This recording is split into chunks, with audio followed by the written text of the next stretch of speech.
Hello, this is the If You Want to Listen talk show. I'm Marissa Ford. And I'm Dantes James. So, this video is a subject that I feel like we have come up to experience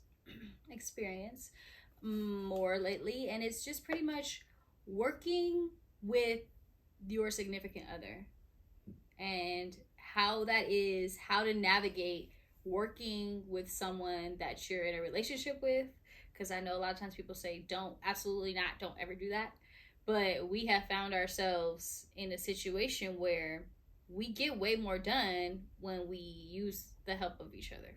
Mm-hmm. So let's talk about navigating.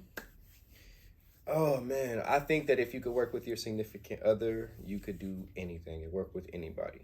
Um, and I mean that with all respect because and that goes back to before I said something in the video about having confidence on set and how my confidence was different, and I think it's because no other woman can intimidate me like my woman does. So, even in a sense of like, I know I'm a good actor, but when you're acting across from your significant other, sometimes those butterflies kick in. Yeah, because that's the person you want to look good in front of. Exactly. That's the person you want to impress. And I think that now I've gotten to a point for myself where I'm not trying to impress her. I'm trying to be caught up in the scene. I'm trying to be taken away by the words that I'm saying, not by the person that I'm acting across from. And I'm trying to react off of what they're saying to me. And that even applies to like our auditions. We all, we help each other with self tapes. So, and you really want to, you think you want to put on to show, oh yeah, baby, look, I could act. Let me do this audition with you real quick. But for us, it's not that. Yeah, so. I definitely think it's difficult for me because it's just like working with family. Mm-hmm. A lot of times, because they're your family or they're your significant other, you feel like you can just talk to them however you want to talk to them. And I would be a lot more sensitive with my word choices and my tone to somebody that is just in the professional world or somebody who's paying me. I'll be a little bit more gentle. So when it comes to being in a relationship, at least for this relationship, I love the fact that I don't really have to sugarcoat when I talk to you, because you're really understanding with my approach. And you don't get offended if I sound aggressive or if I'm coming off like stern, but like a sibling would pop back like, don't talk to me, and then like shooting the music video with my sister, we get into a back and forth because it's more like a battle of power.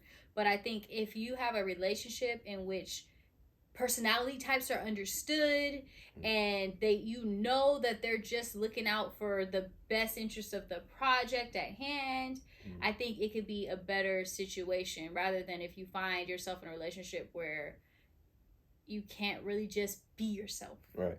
And I mean, even on top of that, because I think Studio Days was tough, the first one we shot, but it's all about repetition and getting to that understanding and knowing each other's body language. Because I don't know, a lot of times I don't have to say much. I'll just make a face or something or a gesture, and she'll back up and let me do what I got to do as far as working. Or I know that she needs something, so I'll make that adjustment to when she's working on something, I'll try to step in to help out, when needed. Step in or step back. Exactly. It's something like I was about to say. Sometimes I'll get out the way because I'm like, okay, this is her vision. Let me go ahead and let her take the lead on this. So it's knowing when to take the lead and when to take a step back. And it's also, just really being able to communicate without saying much. That helps us out a whole lot. Yeah. Understanding the person you're with. I don't know if there's relationship. I'm sure there's relationships in which they're great in their relationship, but they're not good working together. But right now I'm starting to think, well, if we're not good working together, then we probably aren't that great in a relationship. But to not make it seem like you should be able to work with your partner, because I'm sure sometimes you can. Yeah, I'm sure there's people that in which they can't. But in this situation, it's just about understanding that we're just trying to get something done. Mm-hmm. We have a common goal. We have a common goal, and I think that's the root of it. We both want to finish that web series. Right. We both want to turn in a good self-tape. Like, we understand the goal, and we can take ourselves out and our emotions out of the situation in order to get the work done. Yeah, for sure. And I also think sharing resources, a lot of times it comes up, jealousy questions come up because we both are pursuing similar fields, like being actors, and he's written multiple books and now I'm writing a book, and sometimes it's like, well, how do you not get jealous? And we do. We do get jealous sometimes, but the jealousy is not to fuel spite or anything like that. It's more so to fuel ambition. Because if he's on his 3rd, 4th, 5th book and I'm only on my 1st, rather than being like, ugh, I hate that he's just so, it's more like, damn, let me sit down and get something done. Or he booked a role and I'm like, damn, I gotta get back on my study so that I can manifest those types of things for myself. Rather than resenting him for it, and understanding that his wins are wins for the team. Yeah, and even with those things, being someone who's sensitive to stuff like that, I feel great that I don't have to sugarcoat or take a step back or not express, the next thing that I am working on. And she's got a whole list of things that she's great at that I couldn't even touch, as far as editing and, the follow through with this web series, and even, putting this together.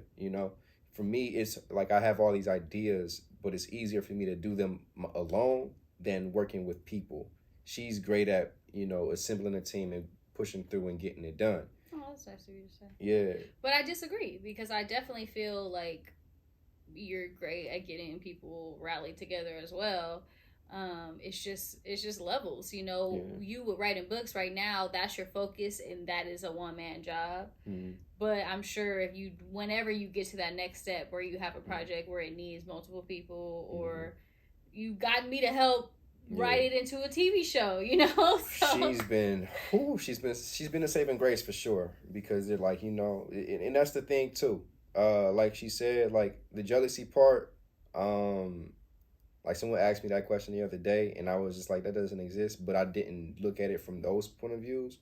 But I guess for me, it's it doesn't really creep in the relationship, just because I'm like, shoot, we gonna lift each other up, and we, when I need a ladder, I know you gonna put it down and lift me up, and I'm gonna do the same thing.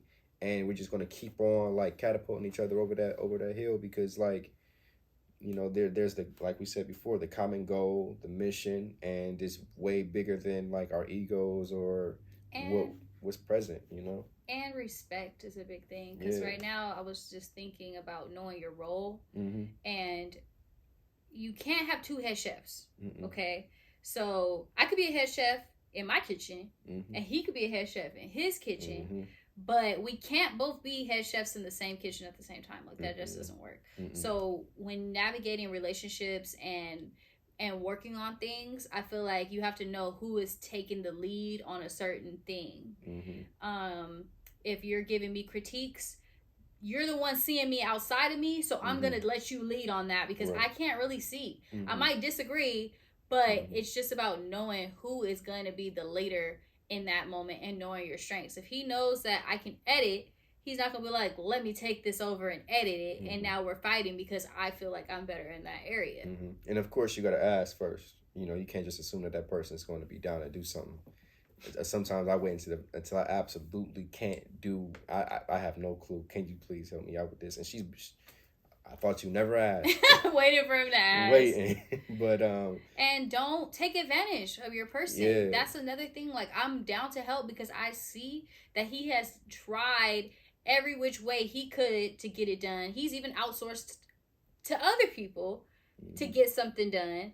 And if it doesn't work out, now I'm the last resort, because I don't want to just be taken advantage of because I'm sitting here. Right. And she's And got her vice own versa. things. You know, I don't want you to assume that you can do this part of it just because you're here. Right. Like, it's just respecting the other person's time and their skill set. That's for sure. Is that everything on that subject, you think? Yeah, I think that's everything. Yeah, it is possible, and I definitely think there's some kind of magic that can be made when you take like a love relationship and apply it to not just love, but to accomplishing other things. Yeah. As a unit. There's power in numbers for sure. That's for sure. So if you got a strong team in that department, why not try it out in other ways, in other fields? And don't be afraid to talk about any issues that come up. Because that's the only way that you grow. You got to, communication is going to be huge. And communication also comes with listening and paying attention to what that person is or is not comfortable with, or what they feel should be adjusted. You know, it's all possible, and just have fun. That's the main thing. Have fun with whatever you got planned, whatever you want to do, and respect each other's time. Hope that helps.